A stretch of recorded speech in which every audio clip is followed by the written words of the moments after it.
وَلَقَدْ يَسَّرْنَا الْقُرْآنَ لِلذِّكْرِ فَهَلْ مِن مُّدَّكِرٍ الحمد لله رب العالمين والصلاة والسلام على أشرف الأنبياء والمرسلين أما بعد فأعوذ بالله من الشيطان الرجيم من همزه ونفخه ونفثه بسم الله الرحمن الرحيم رب اشرح لي صدري ويسر لي أمري واحلل عقدة من لساني يفقه قولي اللهم انفعنا بما علمتنا وعلمنا ما ينفعنا وزدنا علما فبشر عباد الذين يستمعون القول فيتبعون أحسنه أولئك الذين هداهم الله وأولئك هم أولو الألباب وقرن في بيوتكن ولا تبرجن تبرج الجاهلية الأولى وأقمنا الصلاة وآتينا الزكاة وأطعنا الله ورسوله إنما يريد الله ليذهب عنكم الرجس أهل البيت ويطهركم تطهيرا أعوذ بالله من الشيطان الرجيم وقرن في بيوتكن ولا تبرجن تبرج الجاهلیت الأولى وقرن اور ٹھہری رہو فی بیوتکن اپنے گھروں میں وقرن یہ عورتوں کو خطاب ہے جمع مؤنث کا صیغہ ہے جمع مؤنث حاضر فعل امر اور اپنے گھروں میں ٹھہری رہو ولا تبرجنا اور نہ بناؤ سنگار کرو تبرج الجاہلیت الاولی پرانی جاہلیت کے بناؤ سنگار کی طرح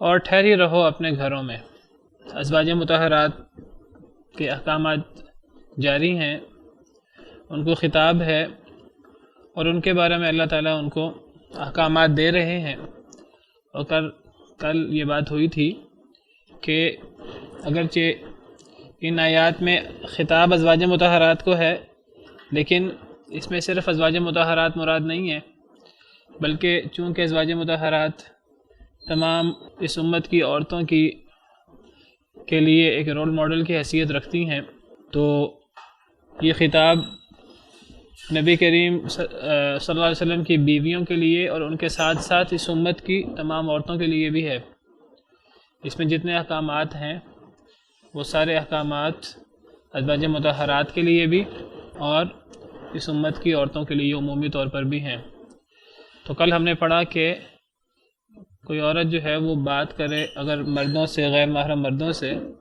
تو اسے بات کرتے ہوئے اپنی آواز کے اندر لوچ اور اپنی آواز کے اندر ایسی کشش پیدا نہیں کرنی وہ اپنی آواز سے اس طرح بنا کر بات نہ کرے کہ جن کے دلوں میں مرض ہے انہیں کوئی امید لگے ان کو معروف بات کرنی چاہیے ابھی اور احکامات جاری ہیں عورتوں کے تو فرمایا وقرن فی بیوتکن اپنے گھروں میں ٹھہری رہو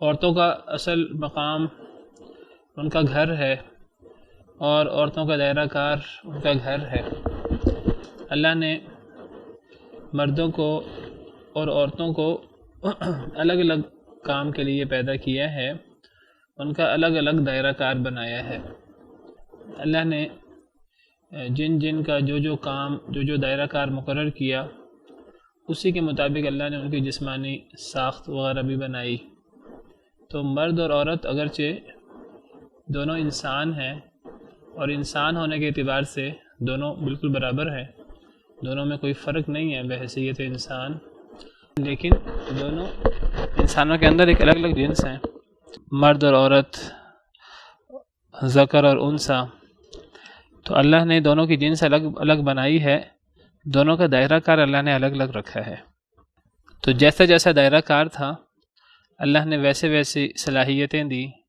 ویسے ویسی جسمانی ساخت دی تو جس طرح دونوں کی جسمانی ساخت ایک نہیں ہے دونوں کی صلاحیتیں ایک جیسی نہیں ہیں ویسے ہی دونوں کا کام بھی دونوں کا دائرہ کار بھی ایک جیسا نہیں ہے اگر دونوں کا دائرہ کار ایک جیسا ہوتا تو دونوں ایک جیسے ہوتے، دونوں مرد ہوتے یا دونوں عورتیں ہوتے۔ تو جب دونوں کا صلاحیتیں، جسمانی ساخت ایک جیسی نہیں ہے تو ظاہری سی بات ہے کہ ان کا جو دائرہ کار ہے وہ بھی مختلف ہے۔ مردوں کو اللہ تعالیٰ نے گھر کے باہر کی ذمہ داری دی ہے، اسلام کے غلبہ کی۔ مرد جو ہیں وہ گھر سے باہر نکل کر کام کریں، محنت کریں، حلال روزی کمائیں، اپنے لیے بیوی بچوں کا خرچہ اٹھائیں، بیوی بچوں کو کما کر دیں حلال، اور معاشرے کی ترقی کے لیے اور دین اسلام کے غلبے کے لیے ہر ممکن کوشش کریں۔ تو مردوں کا یہ کام ہے۔ عورتوں کا کام ہے کہ عورتیں گھر میں رہ کر اور گھر کی حفاظت کریں، مردوں کی جو چیزیں ہیں ان کی حفاظت کریں، جو بچے ہیں گھر میں ان کی پیدائش، ان کی پرورش اور گھریلو معاملات جو ہیں وہ عورت کے سپرد ہیں۔ گویا کہ عورت جو ہے وہ گھر کی ذمہ دار ہے، گھر کے اندر وہ ایک ملکہ کی حیثیت رکھتی ہے، اور مرد جو ہے وہ اس کے کام جو ہیں وہ گھر سے باہر ہیں۔ تو جس طرح مرد جو ہیں وہ باہر نکل کے کام کرتے ہیں، عورتوں کا کام مردوں کے شانہ بشانہ چل کر باہر نکل کے کام کرنا نہیں ہے۔ عورتوں کی جو اصل ذمہ داری ہے وہ گھر کے اندر ہے، اور اس آیت کریمہ میں اسی طرف اشارہ ہے۔ عورتوں کا اصل کام، عورتیں بھی مردوں کی طرح پہلے تعلیم حاصل کریں۔ تعلیم کو بھی آج ایک کاروبار بنایا ہوا ہے۔ پہلے تعلیم حاصل کی جاتی ہے، بعد میں کمائی کرنے کے لیے، بعد میں کاروبار کرنے کے لیے۔ تعلیم کا مقصد صرف اور صرف بعد میں اچھی جاب یہ ہے آج کل ہمارے ہاں۔ تو مرد اسی طرح تعلیم حاصل کرتے ہیں، عورتیں بھی وہی تعلیم حاصل کرتے ہیں جو مرد حاصل کرتے ہیں۔ تو پھر جس طرح مرد باہر کام کرتے ہیں، اس طرح جو ہے وہ عورتوں کو بھی یہی سکھایا جاتا ہے کہ عورتیں بھی جو ہیں وہ باہر نکلیں، وہ باہر نکل کے مردوں کے شانہ بشانہ کام کریں۔ انہیں یہ دھوکہ دیا جاتا ہے کہ اگر تم مردوں کے شانہ بشانہ کام نہیں کرو گے تو یہ تمہارے حقوق، تمہاری حق تلفی ہے، تمہیں گھر کے اندر بند کیا ہوا ہے، تمہیں گھر کے اندر قید کیا ہوا ہے۔ حالانکہ کوئی ایسی بات نہیں ہے۔ مردوں کا کام گھر سے باہر نکل کر محنت مزدوری کرنا، مشقت کرنا نہیں ہے۔ عورتوں کا کام وہ اس طرح مردوں کی طرح وہ محنت مشقت کرنا نہیں ہے۔ اللہ نے عورتوں کو اس چیز کی طاقت ہی نہیں دی۔ جس طرح اللہ نے مردوں کو قوت دی ہے اور طاقت دی ہے اس طرح کے کام کرنے کی، اللہ نے عورتوں کو، عورتیں جو ہیں وہ مردوں کی طرح باہر نکل کے محنت مزدوری کریں، مشقت والے کام کریں، اللہ نے عورتوں کو اس طرح کی صلاحیت ہی نہیں دی۔ عورتوں کا کام جو ہے وہ گھر کے اندر رہ کر، چار دیواری کے اندر رہ کر اس کے معاملات ہیں۔ فالصالحات قانتات حافظات للغیب بما حفظ اللہ۔ سورہ نساء میں اللہ فرماتے ہیں نیک عورتیں وہ ہیں جو فرما بردار ہوتی ہیں، اللہ کی بھی، اپنے شوہر کی بھی، اگر وہ باپ کے گھر ہے تو باپ کی۔ فالصالحات قانتات حافظات للغیب، حفاظت کرنے والی ہوتی ہیں غیر موجودگی میں۔ کس کی غیر موجودگی میں؟ یعنی اگر شوہر موجود نہیں ہے گھر میں تو بیوی، بچے ہیں اور دیگر گھر کی چیزیں ہیں، تو عورت جو ہے وہ ان چیزوں کی جو ہے وہ حفاظت کرنے والی، دیکھ بھال کرنے والی ہوتی ہے۔ تو یہ ہے عورتوں کا اصل کام۔ تو عورتوں کا کام جو ہے وہ گھر کے اندر ہے۔ عورتوں کا کام باہر نکل کر مردوں کے شانہ بشانہ کام کرنا نہیں ہے۔ یہ اصل میں غیروں کی طرف سے یہ ایک سوچ ہے اور یہ ایک فتنہ ہے جو غیروں کی طرف سے آیا ہے، اور ان کے اس سے دو مقاصد ہیں۔ ان کو کوئی عورتوں کی ہمدردی نہیں، ان کو بہت زیادہ آئی ہوئی کہ وہی کام عورتوں کی ہمدردی میں کرتے ہیں۔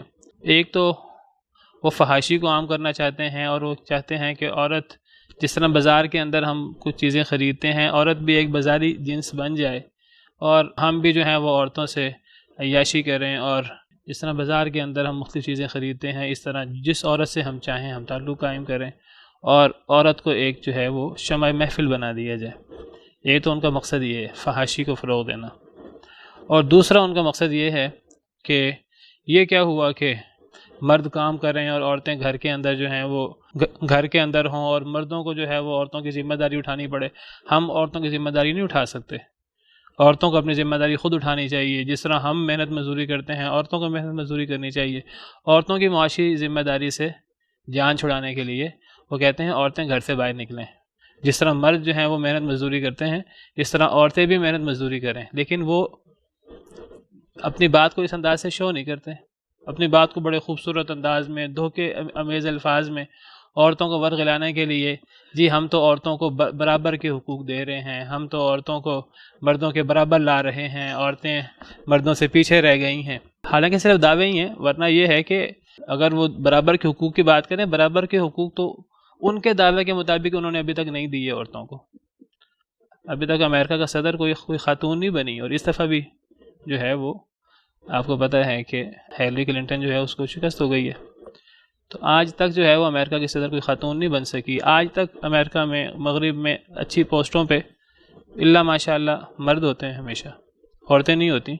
آج تک جو ہے وہ مغرب میں ان کا دعویٰ یہ ہے کہ جو مردوں کو تنخواہ ملتی ہے عورتوں کو وہی تنخواہ ملنی چاہیے، وہی پے اسکیل ہونا چاہیے۔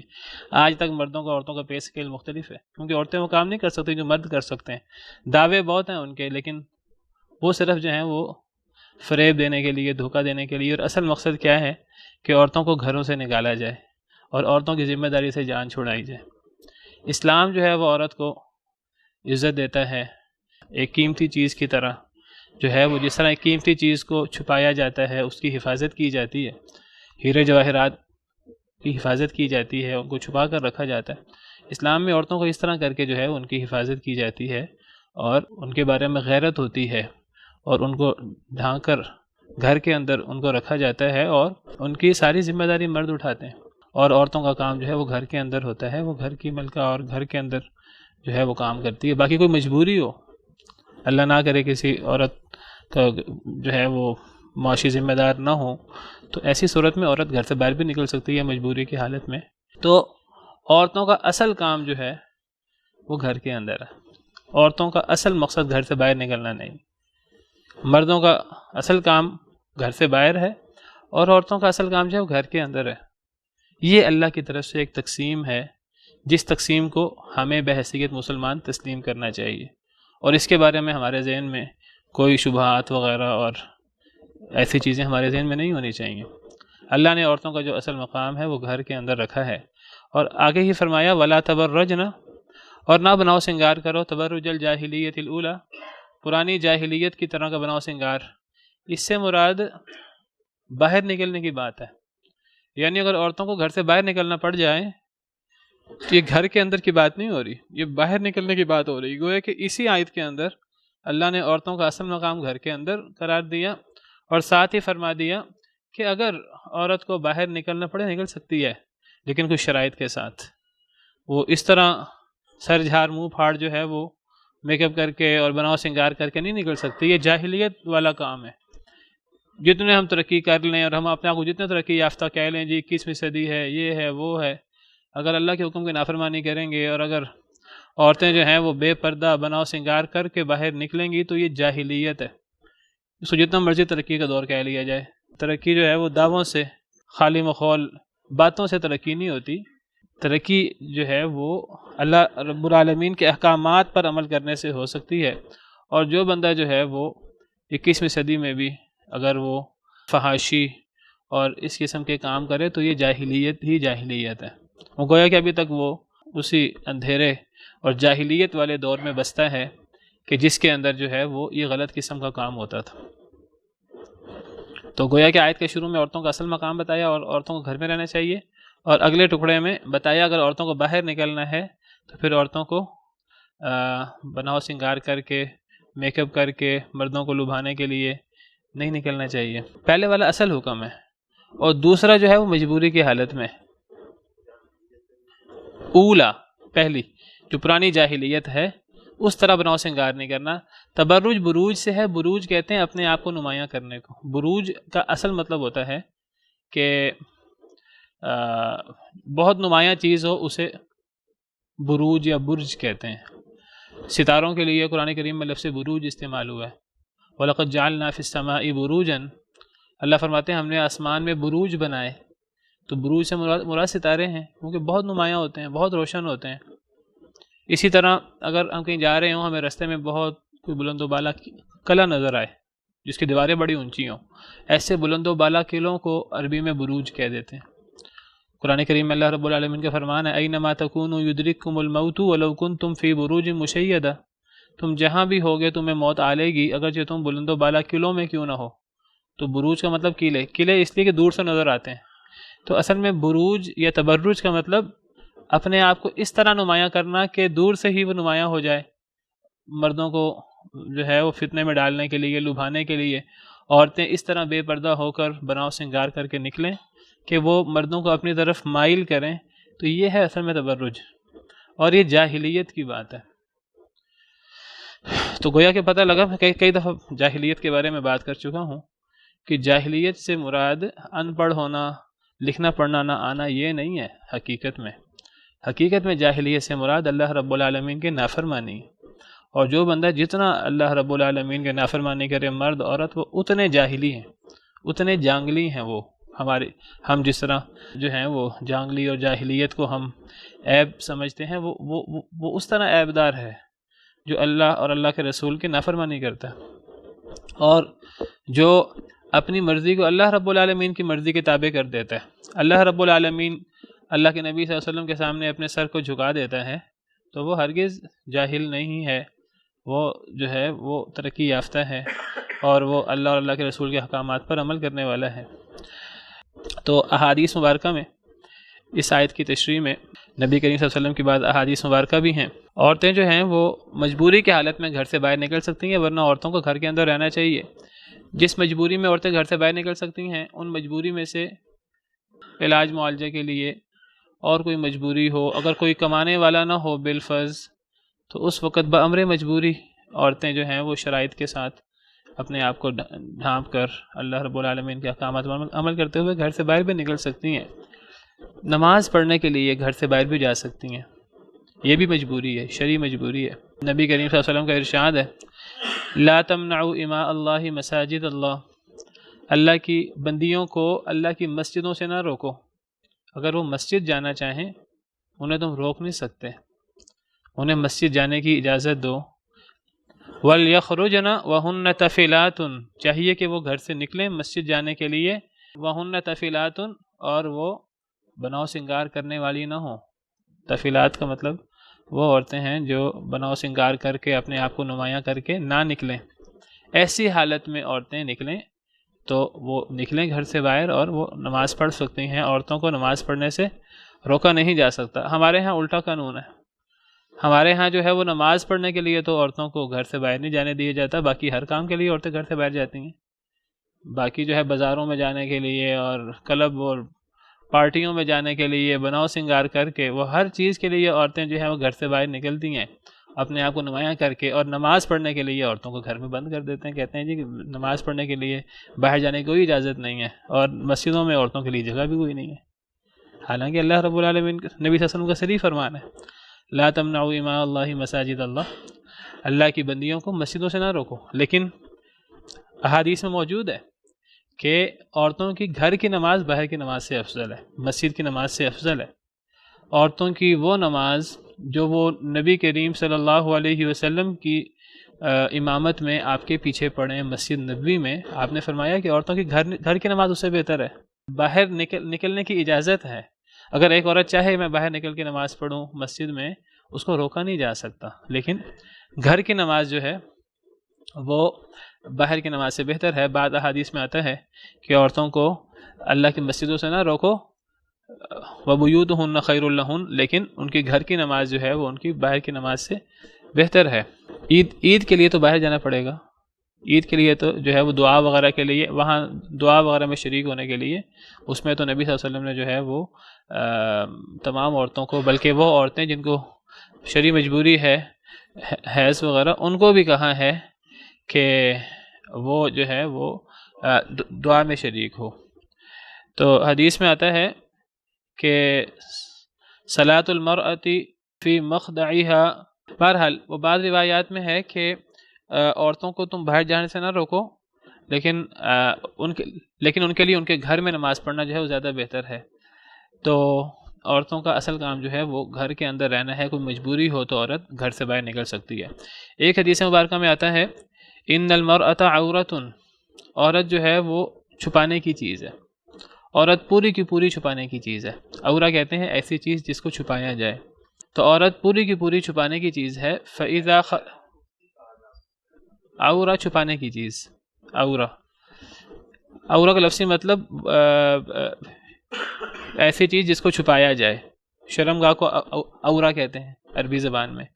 اسی طرح عورت کو بھی عورہ کہا گیا ہے کیونکہ شرمگاہ کو ڈھانپا جاتا ہے. تو عورت جو ہے وہ غیر محرم لوگوں کے لیے چھپانے کی چیز ہے پوری کی پوری.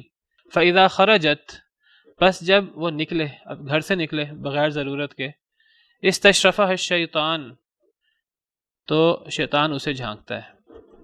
جب گھر سے باہر نکلتی ہے عورت تو شیطان اسے جھانکتا ہے. کیا مطلب؟ یعنی شیطان پھر اس عورت کو مردوں کے لیے مزین بناتا ہے. شیطان اسے جھانکتا ہے، شیطان اسے جو ہے وہ وسوسے ڈالتا ہے. اور عورت جو ہے وہ اپنے رب کی رحمت کے سب سے قریب کب ہوتی ہے؟ جب وہ اپنے گھر کے اندر ہو. جب گھر کے اندر ہو تو وہ اپنے رب کے رحمت کے، اپنے رب کے کرم کے بہت نزدیک ہوتی ہے. عورتوں کا گھر میں ٹھہرنا جو عورتوں کا اصل کام ہے، جو عورتیں گھر میں ٹھہرتی ہیں تو وہ گھر میں ٹھہر کر وہ اجر لے سکتی ہیں جو مردوں کا اللہ نے گھر سے باہر کام رکھا ہے، اللہ کے دین کو غالب کرنے کے لیے محنت کرنا. اگر عورتیں گھر میں ٹھہریں تو وہ جہاد والا اجر لے سکتی ہیں. اللہ نے مردوں کے لیے جمعہ، جماعت، جہاد اور یہ کام رکھے ہیں، اور یہ کام عورتوں پر اللہ نے لازم نہیں کیے. اگر عورت اللہ کے حکم کی پاسداری کرتے ہوئے گھر میں رہے تو مرد جہاد کے ذریعے جو اجر کماتا ہے، عورت گھر میں رہ کر وہ اجر کما سکتی ہے. حدیث مبارکہ میں آتا ہے کہ حضرت انس سے مروی ہے، جئنا النساء الی رسول اللہ صلی اللہ علیہ وسلم، صحیح حدیث ہے کہ کچھ عورتیں نبی کریم صلی اللہ علیہ وسلم کی خدمت میں حاضر ہوئیں. فقلنا، عرض کرنے لگیں، یا رسول اللہ، اے اللہ کے رسول، ذهب الرجال بالفضل والجہاد فی سبیل اللہ، مرد فضل لے گئے ہیں، اللہ کے راستے میں جہاد، اس کا اجر بھی مرد لے گئے ہیں. ان کے لیے جہاد ہے، وہ جہاد میں قوت بازو سے وہ جہاد میں شریک ہوتے ہیں اور اپنی جانیں قربان کرتے ہیں. تو یہ جہاد وغیرہ کا اجر جو بہت بڑا اجر ہے تو یہ مردوں کے لیے ہے، یہ فضیلت مردوں کی ہے. فما لنا عمل ندرک به عمل المجاہدین فی سبیل اللہ، ہمارے پاس کیا ایسا عمل ہے کہ جو ہم عمل کریں تو ہمیں جہاد کا اجر مل جائے، ہمیں بھی مجاہدین والا اجر مل جائے. مردوں کے لیے جہاد ہے، مردوں کے لیے دیگر فضائل کی چیزیں ہیں، ہمارے لیے کون سا ایسا عمل ہے کہ ہمیں جہاد والی فضیلت ملے؟ ہم تو جہاد نہیں کر سکتی مردوں کی طرح. فقال رسول اللہ صلی اللہ علیہ وسلم، تو رسول کریم صلی اللہ علیہ وسلم نے فرمایا، من قعد منکن فی بیتها فانها تدرک عمل المجاہدین فی سبیل اللہ، جو اپنے گھر میں تم میں سے بیٹھے، جو عورتیں گھر میں رہیں تو وہ مجاہدین کے عمل کا اجر پاتی ہیں. جو اللہ کے راستے میں جہاد کرنے والے ہیں ان کا اجر پاتی ہیں، کیونکہ ان کا کام گھر کے اندر ہے، ان کا کام گھر سے باہر نکلنا نہیں ہے. گھر سے باہر نکل کے خود بھی فتنے میں مبتلا ہوں اور مردوں کو بھی فتنے میں مبتلا کریں، یہ ان کا کام نہیں ہے. یہ ہے اصل جو روح ہے اسلام کی. باقی میں نے بتایا مجبوری میں عورت گھر سے باہر نکل سکتی ہے، بالکل نکل سکتی ہے. جس آیت میں اللہ روک رہے ہیں اسی آیت میں اللہ نے باہر نکلنے کی بات کی ہے، مشروط. اگر باہر نکلے تو پھر وہ زیب و زینت کر کے نہ نکلے، نمایاں کر کے نہ نکلے. تو عورت کا اصل کام گھر کے اندر ٹھہرنا. جو عورت جو ہے وہ گھر سے باہر نکلے اور گھر سے باہر نکل کے زیب و زینت کر کے نکلے، خوشبو لگا کر نکلے، تو حدیث میں آتا ہے کہ ایسی عورت تو زانیہ ہے، والعیاذ باللہ. زنا کرنا کتنا بڑا گناہ ہے. تو یہ عورت تو ایسی اور ایسی ہے، اللہ معاف کرے. اور ایک حدیث میں تو یہاں تک آیا ہے کہ ایسی عورت کو جو خوشبو لگا کر گھر سے باہر نکلے، ایسی عورت کو گھر آ کر غسل کرنا چاہیے، غسل جنابت کرنا چاہیے. تو بہرحال عورتوں کا اصل کام جو ہے وہ گھر کے اندر ہے، ان کا اصل کام جو ہے وہ گھر سے باہر نہیں ہے. باقی مجبوری کی حالت میں جو ہیں وہ عورتیں گھر سے باہر نکل سکتی ہیں. جب گھر سے باہر نکلے گی تو پھر زیب و زینت کر کے، بناؤ سنگار کر کے نہیں نکلیں گی، اپنے آپ کو ڈھک کر، اپنے آپ کو جو ہے وہ چادر کے اندر لپیٹ کر پردہ کر کے نکلیں گی. جو عورت جو ہے وہ گھر سے باہر نکلے اور گھر سے باہر نکل کر زیب و زینت کر کے نکلے، ایک تو وہ جاہلیت والا کام کر رہی ہے، بہت بڑی جاہل ہے، اور اللہ اور اللہ کے رسول کی جو ہے وہ نافرمانی کر رہی ہے. نبی کریم صلی اللہ علیہ وسلم کا ارشاد ہے، آپ نے فرمایا 2 قسم کے لوگ ہیں کہ جو جہنمی ہیں لیکن ان کو میں نے نہیں دیکھا. 2 قسم کے ایسے جہنمی لوگ ہیں جن کو میں نے ابھی تک نہیں دیکھا. یعنی ایسے لوگ نبی کریم صلی اللہ علیہ وسلم کے زمانے میں نہیں تھے، لیکن آپ نے فرمایا کہ وہ لوگ ہوں گے. کچھ عرصہ کے بعد ایسے لوگ نمودار ہوں گے مسلمانوں کے اندر، تو لیکن میں نے انہیں نہیں دیکھا۔ تو وہ حدیث مبارکہ کھول دیتا ہوں آپ کے سامنے۔ جی فرمایا صنفان من اہل النار لم ارہما بعد، دو ایسے گروہ ہیں جو آگ والے ہیں، صحیح مسلم کی روایت ہے، دو آگ والے گروہ ہیں جن کو میں نے نہیں دیکھا ابھی تک وہ موجود نہیں ہیں لیکن وہ ہوں گے۔ آپ نے پیش گوئی فرمائی، قوم معہم سیاط کاذناب البقر، دو جہنم والے گروہ۔ پہلا گروہ کون سا ہے؟ وہ لوگ جن کے پاس کوڑے ہوں گے جیسے گایوں کی دمیں ہوتی ہیں، گایوں کی دموں کی طرح کوڑے ہوں گے، یضربون بہ الناس، وہ لوگوں کو اس سے ماریں گے۔ یعنی ظلم و تشدد کرنے والے لوگ، حکمران جو ظلم و تشدد کرتے ہیں وہ مراد ہو سکتے ہیں، یا حکمرانوں کے علاوہ کچھ لوگ ہوں ہر ایک سے لڑیں بڑھیں اور ہر ایک کو تکلیف دیں اور تشدد کریں اور اس کو کوئی جو ہے نا اللہ سے نہ ڈریں اس معاملے میں، تو یہ جہنم والے لوگ ہیں، یہ جہنم کی صنف ہے، یہ وہ جماعت ہے جو جہنمی ہے۔ نبی صلی اللہ علیہ وسلم کے دور میں یہ لوگ نہیں تھے ایسے، لیکن آپ نے فرمایا کہ ایسے لوگ ہوں گے۔ دوسرا گروہ کون سا ہے؟ وَنِسَاءٌ كَاسِيَاتٌ عَارِيَاتٌ، وہ عورتیں جو انہوں نے اپنے آپ کو ڈھانپا ہوا ہے کپڑوں سے لیکن پھر بھی ننگی ہیں، کپڑے پہننے کے باوجود ننگی ہیں۔ کاسیات عاریات، کسا کا مطلب کپڑا پہننا، کپڑے پہنے ہونے کے باوجود ننگی ہیں، یا تو کپڑے ناقص ہیں، کپڑے پورے نہیں ہیں، چھوٹے کپڑے پہنے ہوئے ہیں، یا کپڑے جو ہیں وہ ایسے پتلے ہیں کہ ان سے سب کچھ نظر آ رہا ہے، یا وہ کپڑے اتنے ٹائٹ ہیں کہ ان سے جسم کا جو ہے وہ ہر عضو نمایاں ہو رہا ہے۔ تو نساء کاسیات عاریات، کپڑے پہنے ہونے کے باوجود وہ ننگی ہیں جیسے ننگی عورت ہوتی ہے، والعیاذ باللہ۔ ممیلات مائلات، دوسروں کو مائل کرنے والی اپنی طرف، خود ان کی طرف مائل ہونے والی، بناؤ سنگار کر کے اپنے اعضاء نمایاں کر کے وہ لوگوں کو اپنی طرف مائل کرتی ہیں، اور خود بھی ان کی طرف، جو لوگوں کو اپنی طرف مائل کرنے کے لیے اس قسم کے بھڑکیلے لباس، اس قسم کا زیب و زینت بناؤ سنگار کرتی ہیں، تو وہ صرف دوسروں کو مائل نہیں کرتی، وہ بھی جو ہیں ان کا مقصد ہوتا ہے لوگ ہماری طرف مائل ہوں، اور وہ بھی مردوں کی طرف مائل ہوتی ہیں، والعیاذ باللہ۔ رؤوسہن کاسنمۃ البخت المائلہ، ان کے سر ایسے ہیں جیسے کہ اونٹ کی بختی، اونٹوں کی کوہان ہوتی ہے۔ بعض ایسی عورتیں ہوتی ہیں کہ وہ سر کے اوپر جوڑا وغیرہ بنایا ہوتا ہے تو وہ اس طرح کر کے نمایاں ہوتا ہے سر کے اوپر جیسے اونٹ کی کوہان نمایاں ہوتی ہے، اور بعض ایسی ہوتی ہیں وہ اس طرح کر کے جوڑا بنا کے اوپر جو ہے نا وہ سقاف بھی لے لیتی ہیں، وہ سقاف میں بھی وہ جو ہے نا نمایاں سا نظر آ رہا ہوتا ہے، اور اس طرح کر کے وہ جو ہے نا مردوں کو اپنی طرف مائل کرتی ہیں۔ یہ دو ایسی قومیں ہیں، آپ نے فرمایا میں نے ان کو دیکھا نہیں ہے لیکن یہ قومیں ہوں گی، آج ہمیں ہر جگہ نظر آتے ہیں۔ ظلم و تشدد کرنے والے بھی موجود ہیں، لوگوں نے عقوبت خانے بنائے ہوئے ہیں، اور پتہ نہیں کس طرح جو ہیں وہ لوگوں پر تشدد کرتے ہیں، ان کو یہ احساس نہیں ہوتا ہے کہ ہم ایک انسان کو تکلیف دے رہے ہیں، اگر ہمیں کوئی بندہ یہ تکلیف دے تو کتنی تکلیف ہوتی ہے، تو دوسروں پر ظلم و تشدد ہوتا ہے، اور دوسری طرف ایسی عورتیں جو ہیں وہ ہمیں جگہ جگہ ملتی ہیں۔ فرمایا لا يدخلن الجنۃ، یہ جنت میں داخل نہیں ہو سکتی، ولا یجدن ریحھا، جنت کی خوشبو بھی نہیں پائیں گی، وَإِنَّ رِيحَهَا لَيُوجَدُ مِن مَسِيرَةِ كَذَا وَكَذَا، جنت کی خوشبو تو اتنے فاصلے سے آ جاتی ہے، یہ تو خوشبو بھی نہیں پا سکتی۔ بعض روایات کے مطابق 70 سال کے فاصلے سے، بعض روایات کے مطابق 100 سال کے فاصلے سے جنت کی خوشبو آ جاتی ہیں، یہ جنت سے 100 سال کی دوری پر بھی نہیں ہوں گی، اس سے بہت دور سے ہی انہیں جہنم میں پھینک دیا جائے گا، والعیاذ باللہ۔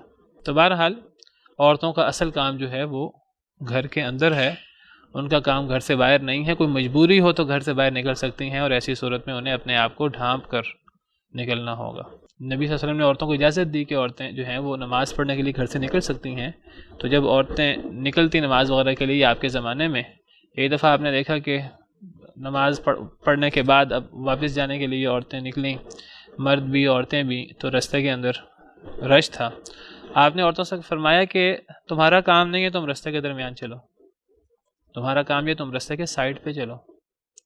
اگر مجبوراً عورتوں کو باہر نکلنا پڑے نماز کے لیے، کسی اور کام کے لیے، تو عورتوں کا کام نہیں ہے کہ وہ اٹھلا کر اور وہ جو ہے وہ راستے کے درمیان نمایاں ہو کر چل رہی ہے، عورتوں کا کام ہے کہ ایک سائڈ پہ چھپا کر سمٹا کر چلے، نمایاں نہ ہو۔ حدیث میں آتا ہے جب صحابیات نے وہ تو عمل کرتی تھے آپ صلی اللہ علیہ وسلم کے حکم پر، کٹ مرنے کو تیار ہوتی تھیں صحابہ کی طرح. تو حدیث میں آتا ہے جب آپ نے یہ فرمایا تو عورتیں اس طرح دیوار کے ساتھ گھسٹ کر چلتی تھیں، دیوار کے ساتھ گھسٹ کر چلتی تھیں کہ ہمیں نبی صلی اللہ علیہ وسلم نے حکم دیا ہم رستے کے درمیان نہ چلیں، ہم دیوار کے ساتھ چلیں. وہ اس طرح چلتی تھی کہ ان کا جو جسم ہے وہ دیوار سے ٹکراتے ٹکراتے گزرتے تھے، گھسٹ کر چلتی تھیں رستے میں. تو فرمایا وَلَا تَبَرَّجْنَ تَبَرُّجَ الْجَاهِلِيَّةِ الْأُولَى، جاہلیت کی عورتوں کی طرح بناؤ سنگار کر کے نہ نکلو. بعض علماء کہتے ہیں کہ اس سے مراد کیا ہے کہ جاہلیت کی طرح بناؤ سنگار کر کے نہ نکلو. امام مجاہد فرماتے ہیں، بہت بڑے مفسر ہیں، حضرت ابن عباس کے شاگرد ہیں، وہ فرماتے ہیں کہ اگر ایک عورت مردوں کے درمیان چلے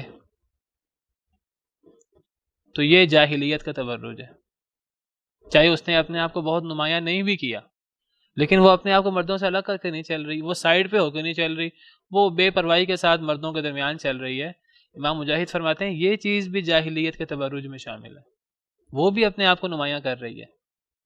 حضرت قتادہ فرماتے ہیں کہ اس سے مراد کہ جب عورتیں گھروں سے نکلیں تو وہ اس انداز سے چلیں اٹھلا کر، اور وہ ایک مخصوص قسم کی چال چلیں کہ جس چال کے اندر نزاکت وغیرہ کا تاثر ہو.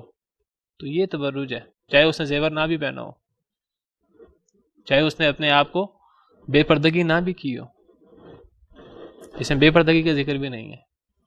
ایک عورت اس طرح چلے کہ وہ اس کے چال کے اندر وہ نزاکت اور اس طرح کا تصور ہو کہ اس سے بھی جو ہے وہ فتنہ پڑتا ہے اور یہ چیزیں ہوتی ہیں. بعض مفسرین کہتے ہیں کہ تبرج کیا ہے، ایک عورت اگر سر پہ دوپٹہ لے تو وہ سر پہ دوپٹہ یا چادر اس کو باندھے نہ، وہ اس طرح کر کے نہ باندھے. اگر عورت اس کو باندھے گی تو اس کی چیزیں چھپ جائیں گی. اگر وہ اس کو نہ باندھے تو کیا ہوگا، اس کا ہار جو اس نے پہنا ہے، اس نے جو بالیاں پہنی ہیں، تو ایسی چیزیں نمایاں ہوں. تو یہ بھی تبرج ہے. اگر ایک عورت اپنے اوپر چادر یا دوپٹہ لے اور وہ اس کو اس طرح کر کے اپنے ارد گرد سختی کے ساتھ نہ لپیٹے کہ اس کی یہ زیورات کی چیزیں نمایاں ہوں، تو یہ بھی تبرج ہے. بہرحال تبرج سے مراد اپنے آپ کو نمایاں کرنا بے پردگی کر کے. اگر بے پردگی نہیں بھی ہے، کئی ایسی بھی خواتین ہیں کہ ویسے پردہ کرتی ہیں لیکن وہ پردہ کر کے وہ برقع ہی ان کا اس طرح کا ہوتا ہے کہ اصل میں وہ جو اپنے اوپر انہوں نے چادر لینی ہوتی ہے وہ اپنے کپڑوں کی خوبصورتی چھپانی ہوتی ہے. کپڑوں کی خوبصورتی چھپانے کے لیے انہوں نے سادہ سی چادر لینی ہوتی ہے. کئی عورتیں جو ہیں وہ ایسا برقع لیتی ہیں کہ ان کا برقع ان کے کپڑوں سے زیادہ خوبصورت ہوتا ہے. اس برقعے کو چھپانے کے لیے ایک اور چادر کی ضرورت ہوتی ہے جس سے وہ پردہ کر رہی ہیں. جس برقعے سے، اس برقعے کے اندر ایسے چمکیلے اور گوٹے اور اس طرح کی چیزیں لگی ہوتی ہیں کہ اس کو چھپانے کی ایک الگ سے ضرورت ہے. کئی عورتیں جو ہیں وہ اپنے اوپر یہ جو برقع اور اس قسم کی چادر لیتی ہیں وہ اتنی تنگ ہوتی ہے کہ اس سے ان کا جسم نمایاں ہو رہا ہوتا ہے، سارا پتہ لگ رہا ہوتا ہے کہ وہ برقع ہی جو ہے وہ اتنا جسم کے ساتھ لگا ہوتا ہے. تو حالانکہ یہ تو ایک ایسی چادر ہے ڈھیلی ڈھالی جس سے عورت کے کپڑے جو خوبصورت کپڑے پہنے ہوتے ہیں، عورتیں رنگ برنگ کے کپڑے پہنتی ہیں، تو وہ اور اس طرح کی چیزیں جو ہیں وہ چھپ جائیں تاکہ مردوں کے لیے فتنہ نہ ہو. تو بہرحال فرمایا کہ عورتیں گھروں میں رہیں اور وہ جاہلیت کی طرح بناؤ سنگار نہ کریں. یہ ازواج مطہرات کا حکم ہے اور ان کے بالتبع تمام مسلمان عورتوں کو یہ حکم ہے. باقی اذان کے بعد انشاءاللہ فرمایا کہ وَأَقِمْنَا الصَّلَاةَ وَآتِينَا الزَّكَاةَ وَأَطِعْنَا اللَّهَ وَرَسُولَهُ، اور قائم کرو نماز اور دو زکوٰۃ اور اطاعت کرو اللہ کی اور اللہ کے رسول کی. تو شروع میں ازواج مطہرات اور ازواج مطہرات کے بالتبع عورتوں کو ایسے کاموں سے روکا جو کام ان کے لیے اچھے نہیں ہیں، برے کام میں سے روکا. اور پھر اب یہاں اللہ نے اب انہیں نیک کاموں کا حکم دیا. فرمایا کہ وَأَقِمْنَا الصَّلَاةَ، قائم کرو نماز، وَآتِينَا الزَّكَاةَ اور زکوٰۃ ادا کرو، وَأَطِعْنَا اللَّهَ وَرَسُولَهُ اور اللہ اور اللہ کے رسول کی ہر معاملے میں اطاعت کرو. انما يريد الله ليذهب عنكم الرجس اهل البيت ويطهركم تطهيرا، سوائے اس کے کہ نہیں اللہ چاہتے ہیں کہ دور کر دیں تم سے ناپاکی کو اے اہل بیت، اے گھر والو، ويطهركم تطهيرا اور اللہ چاہتے ہیں کہ تمہیں پاک کریں، بہت زیادہ پاک کرنا۔ اے اہل بیت، اے گھر والوں، یعنی گھر والوں سے مراد اے نبی کے گھر والوں۔ یہاں البیت سے مراد کوئی بھی گھر نہیں ہے، یہاں البیت سے مراد خاص گھر ہے۔ تو تم عام عورتیں نہیں ہو، تم نبی کریم صلی اللہ علیہ وسلم کی بیویاں ہو۔ لستن کاحد من النساء، تو اے نبی کے گھر والوں، اللہ تعالیٰ تم سے ناپاکی کو دور کرنا چاہتا ہے، اللہ تمہیں پاک کر دینا چاہتا ہے۔ تم ان احکامات پہ عمل کرو گے، اللہ کے احکامات پہ جن سے اللہ نے روکا ہے ان سے رکو گی، نماز قائم کرو گی، زکوٰۃ ادا کرو گی، اللہ کے رسول کی کما حقوق اطاعت کرو گی، تو اللہ چاہتا ہے کہ اللہ تعالیٰ تمہیں بہت زیادہ پاک کرے، اور اللہ تعالیٰ تم سے جو ہے وہ کفر و شرک، بدعات اور غلط کاموں کی نجاست، ہر قسم کی نجاست اللہ تعالیٰ تم سے دور کر لے۔ تو اس آیت کریمہ میں جو ہے وہ بہت زیادہ فضیلت ہے اہل بیت کی، ازواج مطہرات کی۔ اس آیت کریمہ میں لفظ اہل بیت بولا گیا ہے، اور پیچھے ایک رکوع سے تقریباً یہ موضوع جاری ہے، جس میں نبی کریم صلی اللہ علیہ وسلم کی ازواج مطہرات کو مخاطب کیا گیا ہے۔ شروع میں تو تخییر کی آیات اتری، پھر اس کے بعد جو ہے وہ اہل بیت کی فضیلت بیان کی گئی کہ اہل بیت جو ازواج مطہرات ہیں عام عورتیں نہیں ہیں، تو چونکہ وہ عام عورتیں نہیں ہیں لہٰذا اگر وہ گناہ بھی کریں گی تو ڈبل سزا ملے گی، اور اگر وہ نیکی کریں گے تو ان کو ڈبل اجر ملے گا۔ پھر کچھ احکامات اتارے، ان احکامات میں ازواج مطہرات کے ساتھ امت کی دیگر عورتیں بھی شامل ہیں۔ پھر فرمایا کہ جو ان احکامات پر عمل کرے، فرمایا کہ اللہ نے یہ احکامات اس لیے دیے ہیں کہ اے گھر والو، اے نبی کے گھر والو، اللہ تعالیٰ تم سے نجاست کو، پلیدگی کو دور کرنا چاہتا ہے، تمہیں پاک کرنا چاہتا ہے۔ گویا کہ ازواج مطہرات کو خطاب ہے، اور یہاں اہل بیت سے مراد ازواج مطہرات ہیں، یہاں اہل بیت سے مراد ازواج مطہرات ہیں، کیونکہ وہ نبی کے گھر والی ہیں۔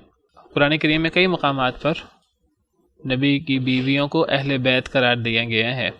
اہل بیت میں نبی صلی اللہ علیہ وسلم کے گھر والے، آپ کی بیویاں، آپ کے رشتہ دار، آپ کے قریبی شامل ہوتے ہیں۔ تو سب سے پہلے نبی کی بیویاں اس میں شامل ہوتی ہیں۔ اس آیت کریمہ میں چونکہ ازواج مطہرات کو خطاب چلا آ رہا ہے، تو یہاں اہل بیت سے مراد، یہ اصل میں یا اہل البیت ہے، یہاں اہل بیت سے مراد جو ہیں وہ سب سے پہلے آپ کی بیویاں جو ہیں وہ اس میں شامل ہیں۔ بعض اور آیات میں بھی اللہ تعالیٰ نے نبی کی بیویوں کو اہل بیت قرار دیا ہے۔ سورہ ہود کی آیت ہے، جب فرشتے آئے حضرت ابراہیم علیہ السلام کے پاس 3 انسانوں کی شکل میں، مہمانوں کی شکل میں جب فرشتے آئے تھے، تو ان فرشتوں نے حضرت ابراہیم علیہ السلام کو بشارت دی تھی حضرت اسحاق علیہ السلام کی، پھر حضرت اسحاق کے ساتھ حضرت یعقوب علیہ السلام کی۔ جب فرشتوں نے بشارت دی حضرت ابراہیم کو، تو حضرت سارہ باہر کھڑی تھیں دروازے کے باہر، انہوں نے بھی یہ بشارت سن لی تو بڑا حیران ہوئیں، اور وہ حیرانگی سے کہنے لگی کہ ہمارے ہاں اولاد کیسے ہوگی، میں بوڑھی ہوں، میرا شوہر جو ہے، میں بانجھ ہوں، بوڑھی ہوں، میرا شوہر بھی بوڑھا ہے، ان ھذا لشیء عجیب، یہ تو بڑی عجیب شے ہے۔ ان فرشتوں نے فرمایا تھا قالوا اتعجبین من امر اللہ، فرشتوں نے کہا تھا کہ کیا تم اللہ کے کام پر تعجب کرتی ہو؟ رحمت اللہ وبرکاتہ علیکم اہل البیت، اللہ کی رحمتیں، اللہ کی برکتیں تم پر ہیں اے گھر والو۔ تو یہاں گھر والو حضرت سارہ کو مخاطب کر کے کہا گیا کہ تم اللہ کے کام پہ تعجب کر رہی ہو، تم بوڑھی ہو، بانجھ ہو، تمہارا شوہر بوڑھا ہے، تو اللہ کے ہاں تو کوئی مشکل نہیں ہے۔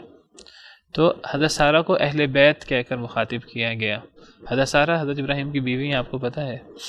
اسی طرح قرآن کریم میں کئی مقامات پر اللہ تعالیٰ نے حضرت موسیٰ کا قصہ ذکر کیا، اور حضرت موسیٰ کے قصے میں حضرت موسیٰ اور ان کی بیوی کا ذکر ہوا، جب وہ حضرت موسیٰ ان کو مصر لے جانے کے لیے، واپس لانے کے لیے مدین سے نکلے، تو جگہ جگہ اللہ نے حضرت موسیٰ کی بیوی کو ان کا اہل قرار دیا ہے۔ فلما قضى موسى الاجر وسار باهله، جب حضرت موسیٰ علیہ السلام نے مدت پوری کر دی، آپ کو پتہ ہے کہ مدین میں حضرت موسیٰ کی شادی ہوئی تھی، اور حضرت موسیٰ کے سسر جو تھے، ان کی بیوی کے باپ، انہوں نے حضرت موسیٰ سے وعدہ لیا تھا کہ آپ نے 8 سال یا 10 سال جو ہے وہ آپ نے کام کرنا ہے ہمارے ہاں۔ تو حضرت موسیٰ نے شرط مانی تھی۔ جب حضرت موسیٰ نے مدت مکمل کر لی، تو جب وہاں سے نکلے واپس مصر آنے کے لیے، تو اللہ فرماتے ہیں فلما قضى موسى الاجل وسار باهله، حضرت موسیٰ اپنے اہل کو لے کر نکلے۔ اہل سے مراد اہل بیت، ان کو اہل کہہ لیں یا اہل بیت کہہ لیں، تو نبی کی بیوی نبی کے اہل میں شامل ہوتی ہے. تو یہاں اہل بیت سے مراد سب سے پہلے نبی کریم صلی اللہ علیہ وسلم کی ازواج مطہرات شامل ہیں ساری کی ساری، اور یہ ان کی بہت بڑی فضیلت ہے. کئی مفسرین کرام تو اس بارے میں قسم اٹھا کر کہتے تھے کہ یہاں اس سے مراد جو ہیں وہ آپ صلی کی بیویاں مراد ہیں، بلکہ بعض تو یہاں تک کہتے ہیں جی حضرت اکرمہ بہت بڑے مفسر ہیں، حضرت ابن عباس کے شاگرد ہیں، وہ فرماتے تھے جو مجھ سے مباہلہ کرنا چاہے مباہلہ کر لے کہ یہ آیت ازواج مطہرات کے بارے میں اتری ہے، میں مباہلہ کرنے کو تیار ہوں اس بات پر کہ یہ آیت جو ہے یہ ازواج مطہرات کے بارے میں اتری ہے، کیونکہ سارے احکامات ازواج مطہرات کے لیے چل رہے ہیں. حضرت اکرمہ کی مراد یہ ہے کہ اس آیت کا شان نزول ازواج مطہرات ہے، باقی اہل بیت میں ان کے علاوہ کوئی اور شامل ہے کہ نہیں؟ اور لوگ بھی شامل ہیں. اہل بیت میں صرف نبی کی بیویاں شامل نہیں ہوتی، اور لوگ بھی شامل ہیں. کچھ نہیں اکرمہ جو ہیں حضرت ابن عباس کے شاگرد بہت بڑے مفسر ہیں، تو وہ فرماتے ہیں کہ جو مجھ سے مباہلہ کرنا چاہے اس بارے میں تو مباہلہ کرنے کو تیار ہوں. یہ آیت ازواج مطہرات کے بارے میں اتری ہے، بڑا واضح ہے، سارے احکامات ازواج مطہرات کے چل رہے ہیں، تو یہ آیت ازواج مطہرات کے بارے میں اتری ہے. کچھ لوگ کہتے ہیں کہ یہ آیت ازواج مطہرات کے بارے میں ہے، کچھ لوگ کہتے ہیں یہ آیت حضرت علی، حضرت فاطمہ، حضرت حسن، حضرت حسین کے بارے میں خاص ہے، ازواج مطہرات شامل نہیں ہیں. یہ دونوں باتیں صحیح نہیں ہیں. جو لوگ اس آیت کو صرف اہل بیت کے لیے شمار کریں یہ بات بھی صحیح نہیں ہے، اور جو لوگ اس آیت کو حضرت علی، حضرت فاطمہ، حضرت حسن، حضرت حسین صرف ان کے لیے کریں وہ بات بھی صحیح نہیں ہے. صحیح بات کیا ہے کہ یہ آیت اہل بیت ازواج مطہرات کے لیے بھی ہے، اور نبی صلی اللہ علیہ وسلم کے جو دیگر رشتہ دار تھے حضرت علی، حضرت فاطمہ، حضرت حسن، حضرت حسین، ان دونوں کے لیے ہے یہ آیت. یہاں یہ آیت جو اتری یہ تو اتری ہے ازواج مطہرات کے ضمن میں، لیکن اس آیت سے مراد حضرت علی وغیرہ بھی ہیں. اس کی دلیل صحیح مسلم کی یہ روایت ہے، صحیح مسلم میں ہے. یہ روایت تھوڑی سی لمبی ہے تو میں جو ہے وہ جہاں سے صحیح مسلم کی روایت ہے. حضرت عائشہ فرماتی ہیں کہ ایک دن نبی کریم صلی اللہ علیہ وسلم صبح نکلے اور آپ کے پاس ایک چادر تھی. آپ صبح نکلے تو حضرت حسین آئے، حضرت حسن آئے، آپ نے ان کو چادر میں داخل کر لیا. حضرت حسین آئے، آپ نے انہیں بھی چادر میں داخل کر لیا. حضرت فاطمہ آئیں، آپ نے انہیں بھی چادر کے اندر داخل کر لیا. پھر حضرت علی آئے، آپ نے انہیں بھی چادر کے اندر داخل کر لیا. پھر آپ نے فرمایا انما یرید اللہ لیذھب عنکم الرجس اہل البیت ویطہرکم تطہیرا. یہی آیت کریمہ آپ نے ان کے لیے بھی پڑھی. یہ صحیح مسلم کی حدیث ہے. اس سے پتہ لگتا ہے کہ اہل بیت سے جو اللہ تعالیٰ ناپاکی کو دور کرنا چاہتے ہیں اور اللہ تعالیٰ ان کو پاک کرنا چاہتے ہیں، تو یہ حکم ازواج مطہرات کے لیے بھی ہے، ازواج مطہرات کے علاوہ ان لوگوں کے لیے بھی ہے. نبی صلی اللہ علیہ وسلم کے ازواج اہل بیت صرف ازواج مطہرات نہیں ہیں، وہ تو شامل ہیں ہی، ان کے ساتھ ساتھ جو ہیں وہ دیگر لوگ بھی ہیں. جو لوگ صرف ازواج مطہرات کو کہتے ہیں وہ اہل بیت ہیں، یہ بھی غلطی ہے. اور جو لوگ ازواج مطہرات کو نکال کر دیگر لوگوں کو شامل کرتے ہیں اس حدیث کی بنا پر، وہ بھی صحیح نہیں ہے. دونوں کو جمع کریں تو صحیح موقف یہ ہے کہ اہل بیت میں ازواج مطہرات بالاولیٰ شامل ہیں، اور ان کے ساتھ ساتھ یہ حدیث مبارکہ اور اس طرح کی اور احادیث ہیں. گھر والوں میں رشتہ دار بھی آ جاتے ہیں. سب سے پہلے بیوی گھر والوں میں آتی ہے اور رشتہ دار بھی آتے ہیں، تو دونوں اہل بیت میں شامل ہیں. بیویوں کو نکال کر رشتہ داروں کو صرف اہل بیت میں شامل کرنا وہ بھی صحیح نہیں ہے، اور صرف بیویوں کو اہل بیت میں شامل کرنا وہ بھی صحیح نہیں ہے. تو یہ فضیلت جو ہے یہ اہل بیت کی بھی ہے، بیویوں کی بھی، اور اس حدیث مبارکہ کے مطابق یہ فضیلت حضرت علی، حضرت فاطمہ، حضرت حسن، حضرت حسین ان کی بھی ہے ازواج مطہرات کا. لیکن جب آپ نے صحیح مسلم میں ان چاروں کو اکٹھا کیا اور چاروں کو اکٹھا کر کے چادر میں شامل فرمایا اور آپ نے یہی آیت پڑھی، تو آپ نے گویا کہ یہی آیت ان پہ بھی فٹ کی، تو پتہ لگا کہ یہ آیت ان پہ بھی فٹ ہوتی ہے. اور یہ ویسے جو شان نزول ہے وہ تو ازواج مطہرات کے بارے میں ہے، تو ازواج مطہرات پر فٹ ہوتی ہے، ساتھ ساتھ ان پہ بھی فٹ ہوتی ہے. صلی اللہ علیہ وسلم سب آپ کے سب اولاد جو ہے وہ، اور آپ کے رشتہ دار، اور رشتہ داروں میں سے صرف یہ نہیں، حضرت ابن عباس، حضرت عباس اور جو دیگر جو ہیں وہ رشتہ دار وہ بھی جو ہیں وہ اہل بیت میں شامل ہیں، اور اہل بیت کے بڑے فضائل ہیں. اور یہ بہت بڑی فضیلت ہے کہ اللہ تعالیٰ ان سے پلیدگی کو دور کرنا چاہتے ہیں اور اللہ تعالیٰ انہیں پاک کرنا چاہتے ہیں. واللہ تعالی عالم، وصلی اللہ وسلم علی نبینا محمد. تدري في رحمه تحلو الحياة شوقا